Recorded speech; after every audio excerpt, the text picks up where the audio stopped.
दोस्तों, पुराने समय की बात है। एक छोटे से गांव में मनीष नाम का एक नौजवान रहता था।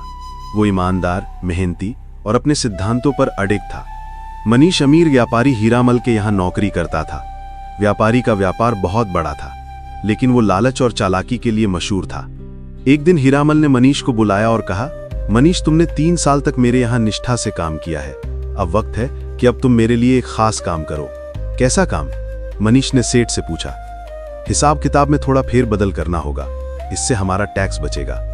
मनीष की ईमानदारी ही उसकी ताकत थी। उसने शांत स्वर में कहा, मुझे माफ करें सेठ जी, मैं ऐसा काम नहीं कर सकता। हीरामल के चेहरे पर गुस्सा छा गया। अगर तुम मेरी बात नहीं मानोगे तो मेरी दुकान में तुम्हारे लिए कोई जगह नहीं है। मनीष ने नौकरी छोड़ दी। उसका मन बहुत दुखी था, लेकिन उसने अपनी ईमानदारी नहीं छोड़ी। नौकरी खोने के बाद मनीष उदास होकर अपने गांव की ओर लौट रहा था। रास्ता सुनसान था। तभी उसे किसी ने पुकारा, क्या तुम मेरी मदद कर सकते हो? मनीष ने पीछे मुड़कर देखा। एक बुजुर्ग साधु महाराज 3 भारी झोले उठाए खड़े थे। उनकी मुद्रा शांत और आंखों में गहराई थी। बेटा, मुझे ये झोले दूसरे गांव तक ले जाने हैं। ये बहुत भारी हैं। क्या तुम मेरी मदद करोगे? इसके बदले मैं तुम्हें 3 सोने के सिक्के दूंगा। मनीष ने बिना देर किए झोला उठा लिया और बाबा के साथ चलने लगा। पहला झोला उठाने के कुछ देर बाद मनीष को उसका वजन असहनीय लगने लगा।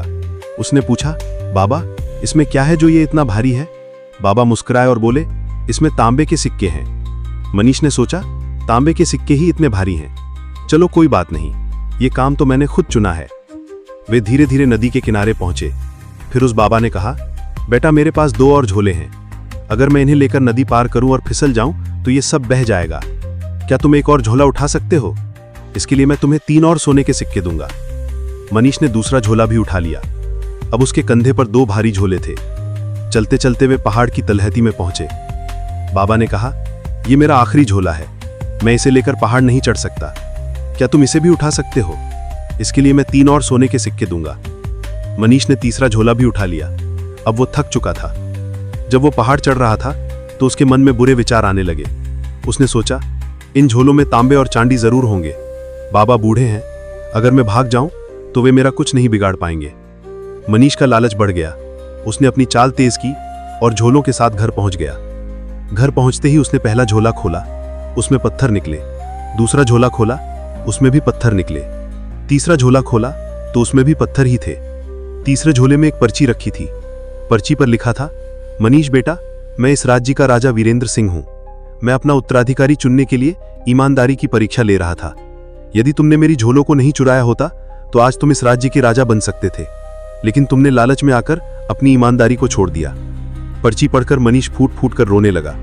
उसने सोचा, मैंने पूरे जीवन ईमानदारी निभाई, लेकिन एक गलती ने सब बर्बाद कर दिया। दोस्तों, जीवन में एक गलत फैसला आपकी सारी मेहनत को मिट्टी में मिला सकता है। लालच और बुराई से बचें। अपने सिद्धांतों और मूल्यों पर टिके रहना ही सफलता की असली कुंजी है। दोस्तों, यदि आपको यह कहानी पसंद आई हो और इसने आपके दिल को छुआ हो तो कृपया इसे लाइक करें और चैनल को सब्सक्राइब करना बिल्कुल न भूलें। मिलते हैं अगली वीडियो में। तब तक खुश रहें, मस्त हों। धन्यवाद।